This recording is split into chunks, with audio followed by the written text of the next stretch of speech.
let us, in a sense, take care of you, you would find much less problems. You would have problems with us, but much less than you have with America, etc.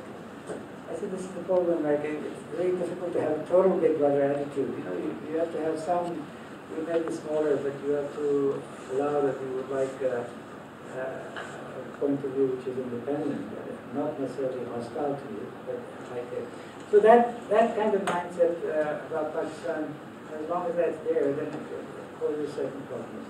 As I said, the mindset in Pakistan, because of economic and other realities, and maybe some wisdom going, is perceptibly very different now. And I hope that there can be some match on these matters sometime. Certainly with the present Prime Minister. No, I'm not saying I'm pro or anti, but I'm saying he's tried very hard, and he's trying very hard now to get better relations with India. And I hope he gets some traction in that case. And as I said, India has to sort of really have a look at the plus points that can take place. And I hope maybe there will be some situation will be better in the region. It will be more stable. And that's much better than strategic stability. Strategic stability is to keep the peace, but if you already have peace, then you can try and downgrade your strategic assets and work on economic cooperation, economic assets, etc. And that will have a fallout effect for the whole region, because obviously India and Pakistan not being eye to eye means that to a lot of things, cooperation in Central Asia, Afghanistan, transit, economic cooperation, many things are kind of stuck in that kind of way. So, I hope I haven't done more than half an hour, but that's in a nutshell what I think, and I thought maybe the Q&A would be, I'm sure, more interesting than that. Thank you very much. Thank you very much. And we certainly would hope, that the Q&A would probably generate comments and issues to which you can respond. But may I just mention one or two observations? I'm not a specialist in any of the areas that you are, and you can dismiss my comments as one of those people who are not really not very knowledgeable. Listening to you, my impression was that the linchpin of strategic stability in South Asia, particularly India and Pakistan, is somehow related to equality in nuclear capabilities. I would have thought the relationship between India and Pakistan perhaps are shaped by their long-standing conflict over Kashmir. And I was wondering whether you'd be able to share, I'm sure you will be, but you could share with us your views, how that conflict, other conflicts that you think are the cause of the relationship between India and Pakistan can be resolved, and what contribution Pakistan can make. For example, in the resolution of the Kashmir conflict, if I may just simply say again, as an observer, would Pakistan be willing to accept the existing line of control as the international border in Kashmir? And the other comment I have, something which is closer to my own interest, is the quality of public education in Pakistan. And as you mentioned, it's one of your interests. I was wondering what are your thoughts on the quality of education, particularly the universities in Pakistan, and what is Pakistan doing or can do in order to make the institutions of higher learning as world-class institutions. And these are just observations, and please forgive me if they're not in line with the comments. Yes. Very briefly, I think everything you said is very pertinent. Well, I said that nuclear weapons basically are the core of strategic stability between India and Pakistan. And I was thinking, you're talking about strategic stability, which is the more in the military and conventional side, rather than looking at it from other aspects. Because as far as when I said we had offered a strategic restraint regime, the three interlocking things were nuclear restraint, second was conventional balance, and the third was dispute settlement. Because obviously, unless you have dispute settlement, you will not have you quite rightly said, you cannot have long-term stability. But again, the nuclear side is what keeps the peace. It's not something that is the peace. As you know, it progresses a peaceful state between the two countries. So in terms of dispute resolution, I think the real problem there is that, for India is a status quo power, so it really has limited interest in changing the status quo. Pakistan, after all, believes that Kashmir should either be independent or part of Pakistan, so it's not in favor of the status quo. That's why it's been a difficult issue. And I don't think that Pakistanis would accept, we accept what we could have accepted in 1947 or 1949 now. I mean, there have been many proposals like Mr. President Musharraf had. I can't say I didn't agree with him that we should have open borders, etc. The Indians also said that, etc. So there are many aspects of amelioration of the situation that we had. But if you look at it, that we've allowed border passage between the two countries, but only 2,500 people in the last year. It's very poor. Trade is open, but it's very small between the two Kashmir. So even till there is some final resolution, I think between the two parts of Kashmir, between Pakistan, between India and our part of Kashmir, a lot more people-to-people and trade conflict can take place, certainly. So I would say these are measures to keep the situation stable to some kind of a resolution to be reached. At the end of the day, it's the people of Kashmir. Indeed, in today's day and world, if people are not happy to be somewhere, then they themselves make their feelings plain as they do every 9-10 years. So I think that would be the thing there. In terms of the quality of public education, well, I think, for instance, India has more world-class institutions in terms of IT, certainly in Pakistan, although we have maybe 2 or 3, like GIK, etc. But the quality of public education at university level in Pakistan certainly could be a lot better. And certainly that's true also, or to some extent, I think it's also true in India, I would say, that we're doing better. My colleagues here in Aberdeen, I just read what I read. But I think the thing is here, frankly, in Pakistan, I would say that we've been spending, the people like Dr. Tariq Osman, the professor, they've been spending, maybe there's too much emphasis on university education, not enough on primary and secondary education. And there, the state can't absolve itself of the job of providing quality education to people at the primary and secondary level, where there are a lot of dropouts and people trying to go to private schools, etc. So I think that is another facet of the basket of things that we have to do. I think education overall, we have to spend more money on it, and across the board, but not just higher education.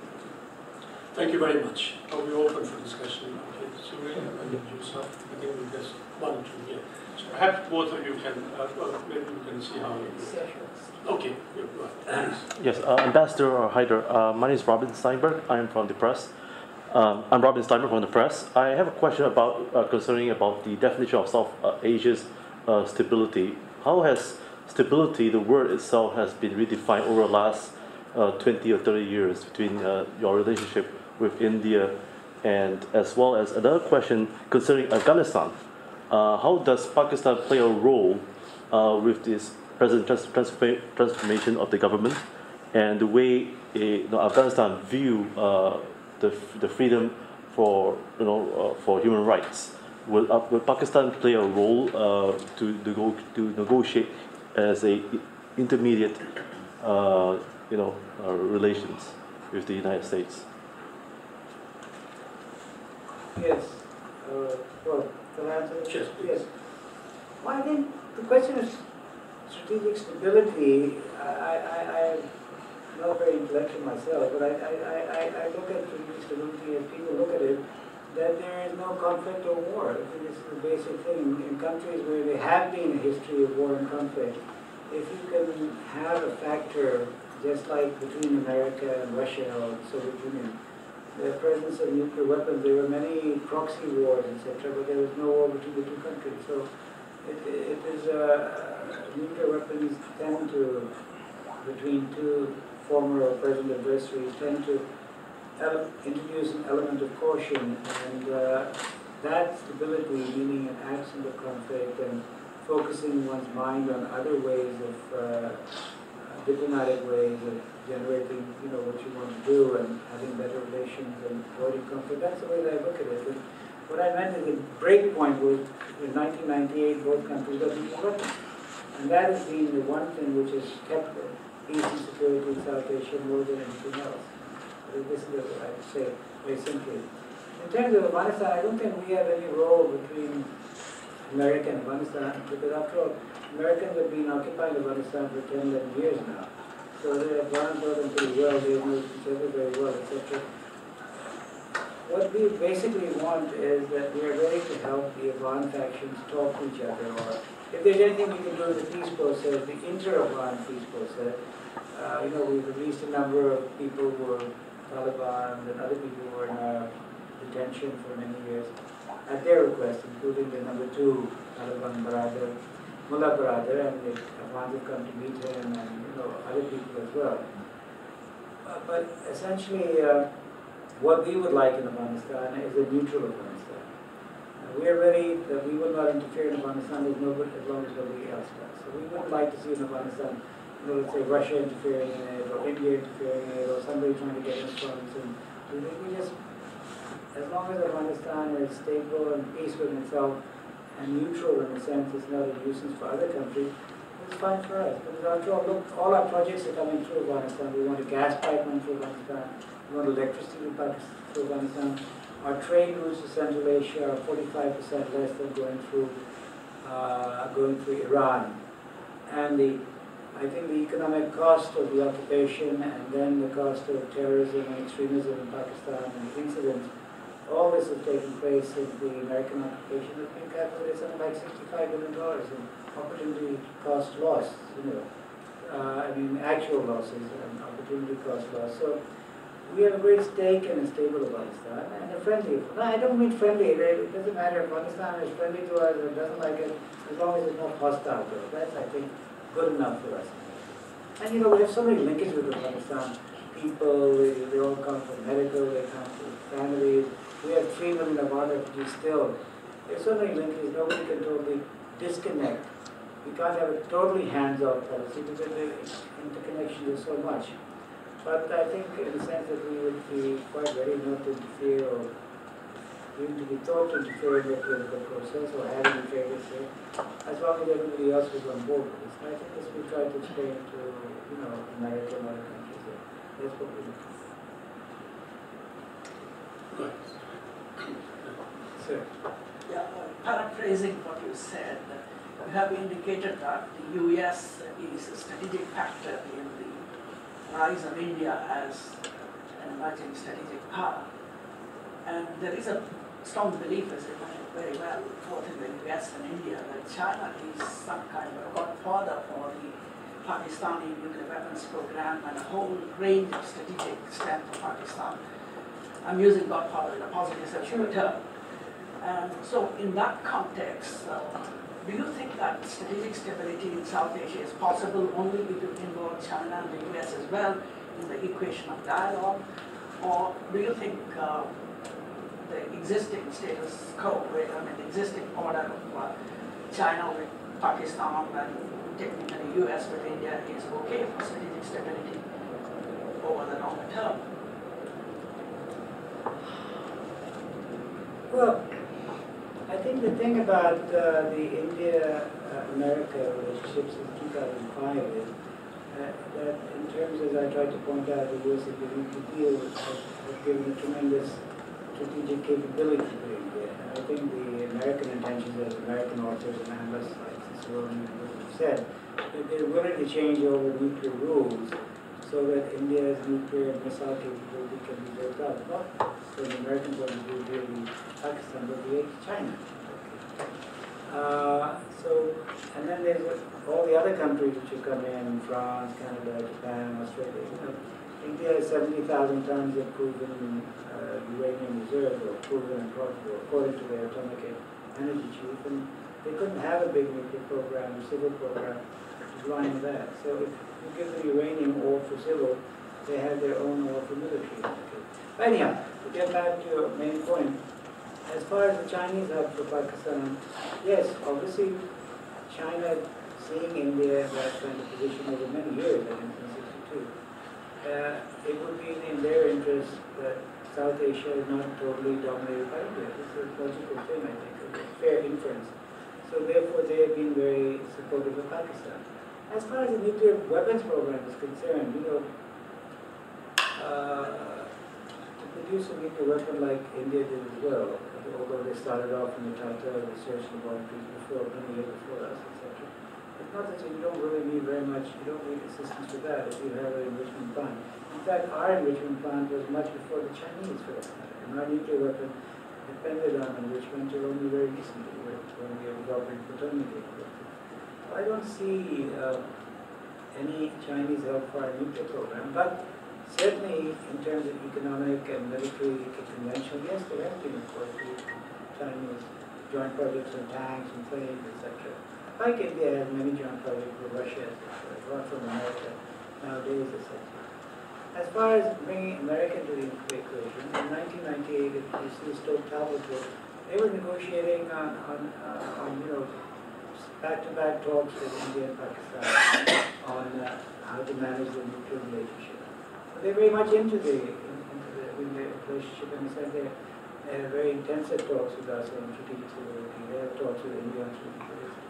In fact, just last week we had talks on strategic stability. So they're very much in the background and talking to both countries. I don't see any formality. I don't see any formal process bringing in all three together. As far as China is concerned, yes, many people have said that maybe China has to be brought into some kind of talks because the Indian contention is that you're worried about us, but we're worried about China and you. So therefore, if you're worried about our increasing strategic capability, it's not directed at you. But the reality, what we see is that 92% or 93% of all India's military assets are targeting Pakistan. You might have Agni-5 and a couple of divisions on the border, but most of it is facing Pakistan. And they have $70 billion of trade, bilateral trade or whatever with India. I don't see that there's any, apart from a little bit of hotting up at the border occasionally, any particular trade from China, as far as I can see, or vice versa. So, yes, China may somehow, ultimately there's an agreement that India, America and Russia have 1,000 nuclear weapons, and China has 300, and England has 250, and Pakistan and India. In that kind of a global context, one can imagine some kind of an equation being worked out. But I think we're very far from such a global situation. I think people like Manishankar trying to set up groups to have a joint Pakistan, India, China position. I don't know how far it's got in that case. He asked me also, and I said, frankly, I'm very flattered or honored that you asked me, but I would prefer to work on Pakistan, India, because that's what counts at the end of the day.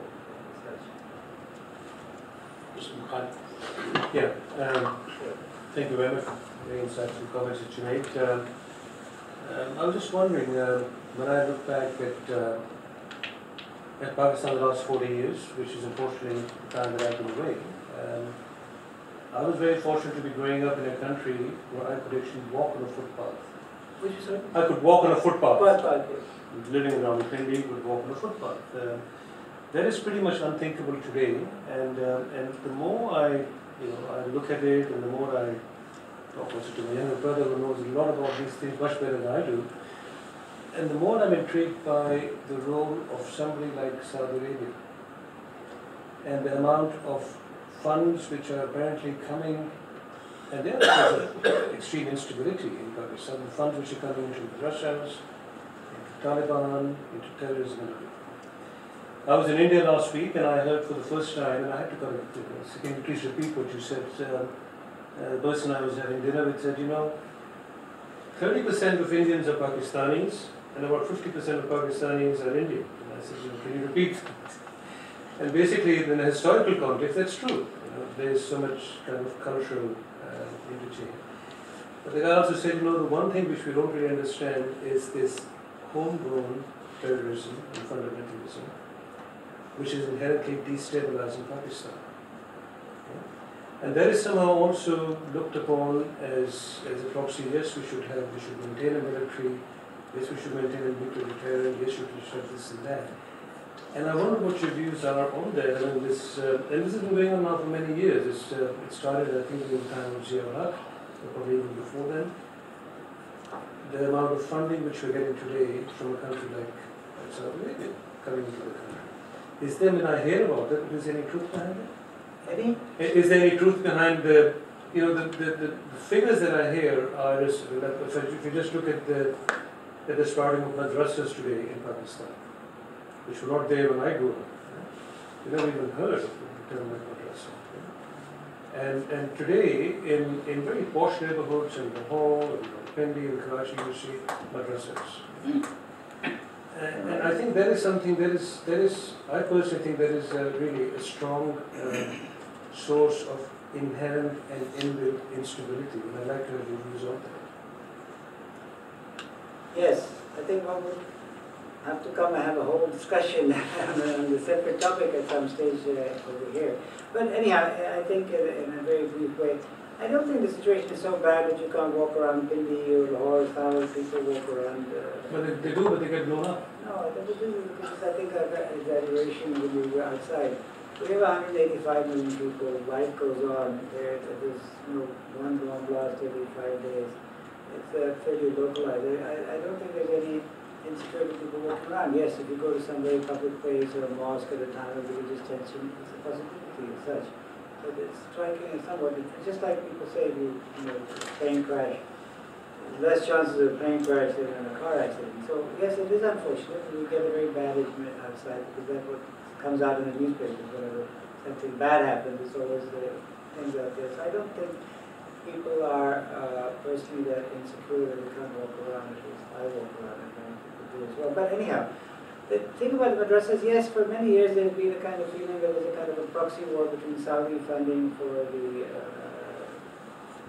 some right-wing Sunnis and there's Iranian funding for people from Shia's community, and that's been very unfortunate. And actually, when you look at it, we've told the Americans many times that all dollar transactions, most transactions are wired through America. There's no direct sort of thing that is there.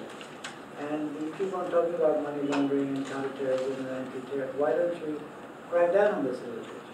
It's not just from Saudi Arabia, it's not that vast amounts of money, but there's also from Gulf countries aside, for some of it for extremists, which is there. And because why are the Americans not able to stop some of that, to come through? All developing countries, they tend to be ready to accept foreign exchange without question and deposits. We do it. Singapore has got one of the strictest banking secrecy laws for their own private banks. It's very difficult for anybody in Pakistan to find out how much money is here and tax people for it. So that's the higher end of the spectrum. Talking about the lower end of the spectrum. Then when it comes to the question of madrasas, as I was saying about education, many studies have shown that where you have good public education, the madrasa thing declines. And then I think the other thing is, it's not that all madrasas are fostering radicalism and extremism. I personally think if we had more public education, there'd be much less madrasas around. But if you look at the madrasa, apart from the fact they're very ancient institutions in Islam and Pakistani and in Muslim polity, what do? The poorest people, they send their children there, they don't have to feed them, they provide food, they provide shelter, there are no street children wandering around. We find a few beggars just like in Delhi or somewhere else, but like in Libya or Bosnia or wherever possible, you don't find thousands of street children. They go there, most of the people, their ambition is to become Katib in a mosque or teach the Quran in school or something like this. And,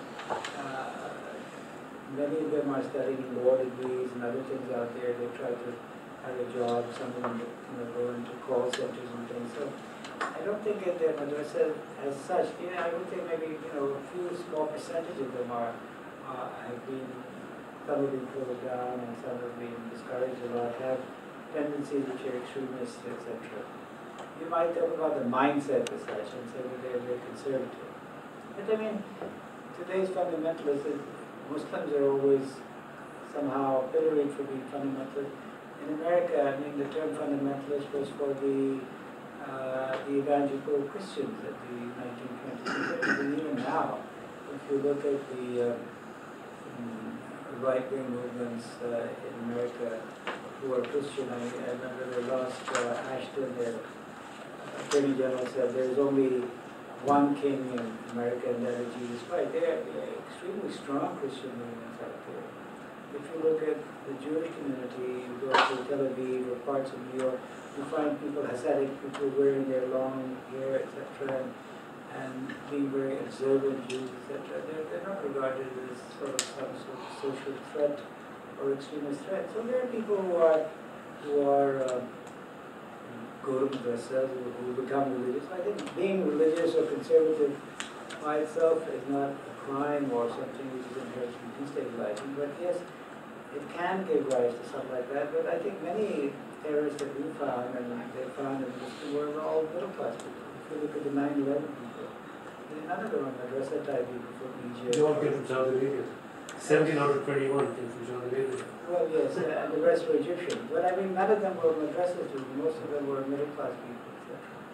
So, but you're right. I think basically the answer there is more public education, better quality education, more job opportunities. And then, as I said, I talked to many people in madrasas. We live near one as well in Islamabad. And many of them, one brother is in madrasa, one is in the army or some sort of thing, one is an engineer working as a clinical, working in a clinic, done some X-ray technician. And many of them want to finish their degree there and go to the Islamic University and do law or something, be able to teach, etc. So, like everywhere else, they have a kind of human need to support their families and do that. And most of them are motivated to find a job of some kind. Maybe the job is more religious, that they can teach the Quran or go to school and do that, etc. Per se, I don't find that as that all of them have to be painted with black brush or worried about it. And if you go to India too, I mean, they've got homegrown terrorists who are Muslim, they've got homegrown persons, the saffron terrorists, they have large areas, with Maoists out there. So this problem of ideological people like the Maoists or extremists who are, can be Muslim, can be Hindu, etc. It's sort of, in South Asia, it's quite a large problem. Maybe it can be seen more in the eyes from Pakistan because we have invasions and things, and much less in India. But it's a problem that has to be dealt with. The other thing, of course, that I said is that, what happens is it's like the Israelis have found out if you occupy a country like Palestine, then it gives rise to many movements of extremism, etc. So one thing we always tell Indians is let's try to have some kind of modus vivendi in Kashmir. As long as the Kashmiris are upset and people in Pakistan are upset. I mean, there's one reason why people were upset about Afghanistan. They said, we always thought the Kashmiris should be free to exercise their right to self-rule. How can we be happy if the Americans take over Afghanistan or Iraq for that matter? So, I mean, the invasion of Afghanistan and Iraq were drivers for extreme tendencies throughout the world. Now Syria is another driver. And the Indians in Kashmir, whether one thinks it's right to be there or not, but one has to recognize that it had a link with all this field. People willing to volunteer and go and fight there, etc. If you look at the Spanish Civil War, all the top liberal leaders from Hemingway to the person who wrote 1944, all these people were part of the International Brigade.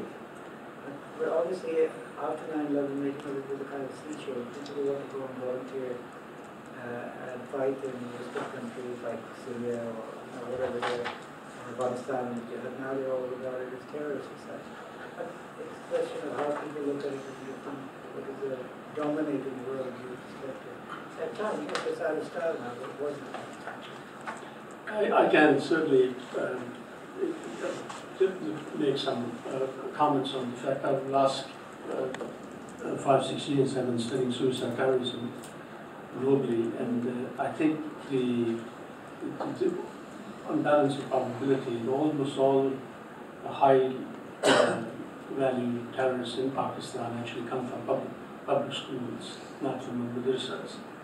So there is this perception that madrasas are recruiting grounds for terrorism. I think madrasas do contribute to sectarian conflict. It actually creates, because what is happening in Pakistan, and please correct me if I'm wrong, that madrasas, particularly when the money is coming in from Saudi Arabia and Gulf states, is strengthening the Deobandi Islam as opposed to the Brahmi Islam. I think And that started with General Zia's regime. And I think that particular, as you know, most Pakistan is primarily, Pakistani Islam is really more a Bedouin Islam than Deobandi Islam.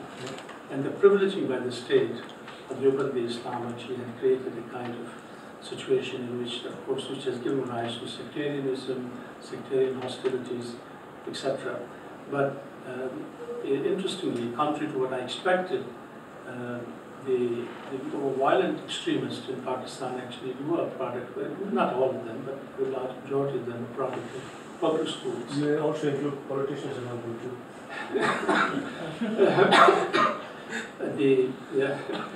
I'm sure you're better qualified to answer that, I think. But one of the very encouraging development in Pakistan is Pakistan is probably one of the, perhaps a handful of Muslim countries where power has changed democratically, and it looks like the military and the institutional independence in Pakistan seems to be becoming much more visible. I mean, one of the great feature of Indian democracy was the institutional independence in India.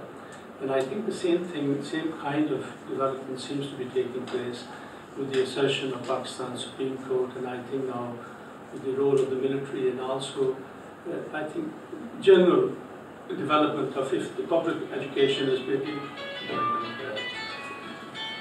nobody calls me, there has to be now. But when the public education has actually suffered as a result of lack of resources, the private education institution, LUMS, Aga Khan University in Karachi, Lahore School of Economics, BNU, they're all universities which actually, by international standards, are quite respectable. So I think your observations are right. And in many ways, Pakistan gets a very bad press internationally. Could you comment on it? Why it is so? Sorry. Why is it so? Yeah. Well, I think I was trying to say that, when all newspaper people, bad news or whatever is more news, good news is really no news often. So I think that is obviously a facet. You have a government provision that makes more headlines, which is BBC, etc. If you read the Indian newspapers, it's 10 times more. All the littlest things are blown up. If you read our papers here in Singapore, we have not very much to write about except what we are doing ourselves. All the news that we have is of foreign news that affects the economy. And coming back to the economy, you have a body called SAC, which you have created. I think you should use that for better relationships between India. The only way is you are next door.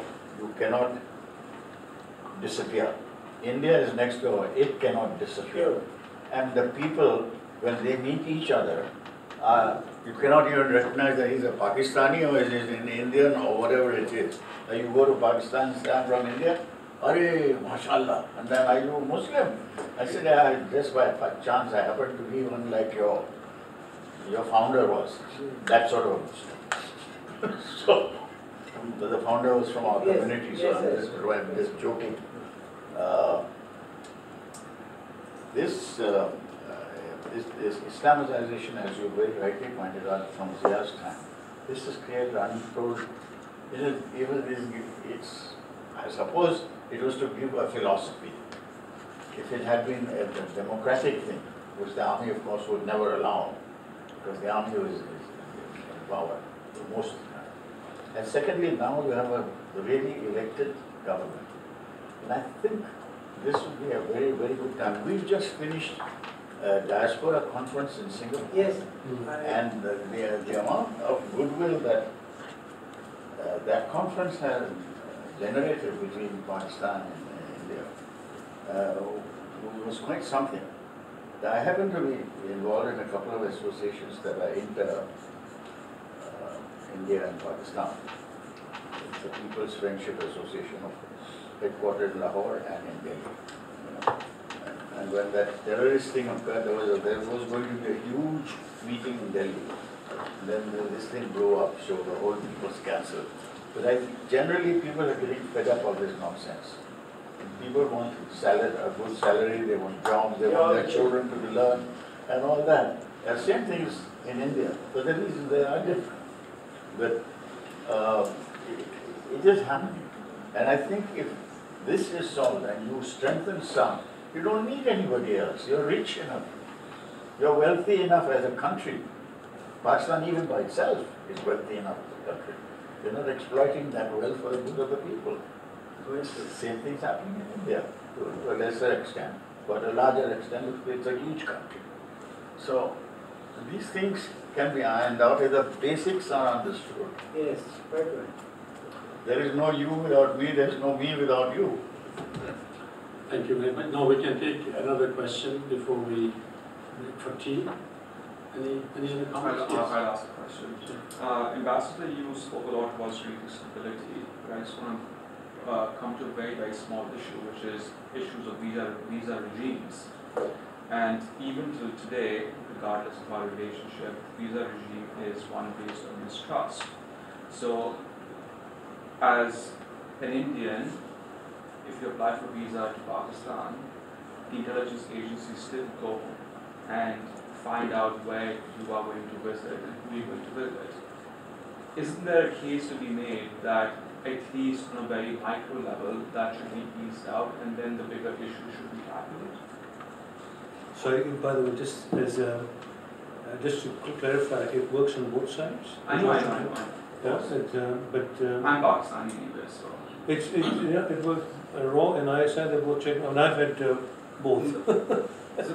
And I went to India in 2008 and it was very, very good. So I had a non-reported visa.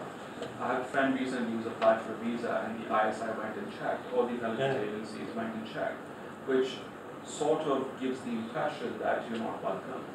And you speak and you sit here and talk about, you mentioned Pakistan that 50% of Indians are Pakistanis and vice versa. It doesn't seem like that. Yes. Well, I think you're right that it is a big issue and a big problem. People to people thing always is very helpful to try to improve the general feeling between two countries. And I think, as pointed out by our colleague here, that unfortunately it's true on both sides. There's an element of mistrust. If you're a Pakistani, you want a visa for India, or vice versa, it's pretty difficult. I want to say also, we'd like to know it's not just on visas. If you look at the audit regimes of both countries, the government auditing, that is also based on mistrust. They act on the assumption you have to have many rules and regulations that the people may steal government money, so therefore it's a much different regime than in other countries, for better or for worse. Well, I think there have been many efforts over the years to improve the visa regime. There have been a number of agreements. For instance, religious tourism is one sector which has been there. Ordinary tourism, group visas is much easier to get if you go in groups of 10 or 15 with an organized group. That's there. Police reporting is really a hassle in both countries. Often people are given visas without police reporting, etc. It would certainly help. I think India has said often that we want better visa regimes, and we have a couple of agreements even recently on that. And one of them was that people over 65 will just go to the border and you just present your passport, and you do the land border. Obviously, you can't go by plane because they don't want you to be embarrassing and difficult to send you back. But then they rescinded that because there was some moment of tension or something like that. And then, even earlier from the SAR time, all SAR parliamentarians were meant to be given a group visa and that you could go without any visa for a year or two like that. So there's sort of one-off initiatives which have gone and ideas to improve the visa regime. But it's been far too slow, I agree with you, and it's been very micro-type improvements. And certainly a lot more could be done. I think just if you look at the amount of tourism, if visa regime was open, I think all the hotels in Punjab on both sides would be totally full of people who want to go. It'd be very good for the economy, apart from the friendship aspect, even that would be a very good, the very simplest level of thing would be much better. I agree with you, but you know, as I said, the Indians are afraid that some terrorists will come. So what our people are afraid some spy will come up like that. So it's a difficult thing to improve progressively. But anyhow, there are efforts, and certainly in a constant round of talks. I think if you give me your email, I will send you I can't remember all of them, but there's so many different CDMs and talks on the visa regime is a separate subset of talks which keeps on taking place twice a year. And I'll send you the latest agreement on that because they publish it as a press release which comes out. So if you send me, give me your email address, when I get back tomorrow, I'll dig it up on Monday, Tuesday, and send it to you. Let's see what happens. Yes, I think Don't give it to the bearded brethren. I agree with you their that visas. getting visa going to India, I am also Pakistani, and so getting visa to India is a problem. Fortunately, I work for ISIS, and ISIS is a big club with the Indian High Commission, so we do get visas easily. But once you get to India, it's wonderful because I was there in 2008, and fortunately just before the Bombay. And I was working as a journalist in Pakistan, and we were working out of the CNN office in Delhi and in Bombay, and amazing hospitality. But I can also tell you that. Likewise, the other way around too. Yeah. So, What I wanted to tell you, I also come back with slightly richer because every time I went to buy a ticket, and before I could say foreign, they will say, "Aap to Malik se hai na?" So instead of 250 rupees, I was given 10 rupees ticket. I decided not to make a fuss about it. I thought, well, if I take 240, so it was really quite touching.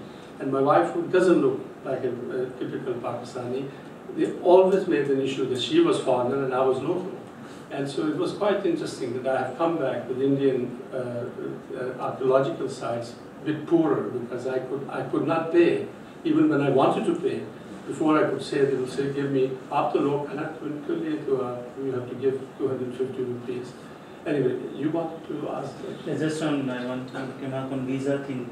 For business people, I was working earlier before ISAS with FICCI, which is Business Chamber of India. For business people, getting visa for Pakistan was quite easy, and I had seen for Indian businesses getting Pakistani visa, it was a matter of couple of hours. Even at a very short notice, we were able to manage Pakistani visa. But for think tanks which are in Delhi or other think tanks who are working on a strategic issue, for them it was, if you are planning something in Pakistan, the most problematic thing will be getting a visa. Well, thank you very much, Mr. Minister. It's very kind of you. We have imposed on your time and generosity. Thank you very much for sharing your thoughts. We all invite you to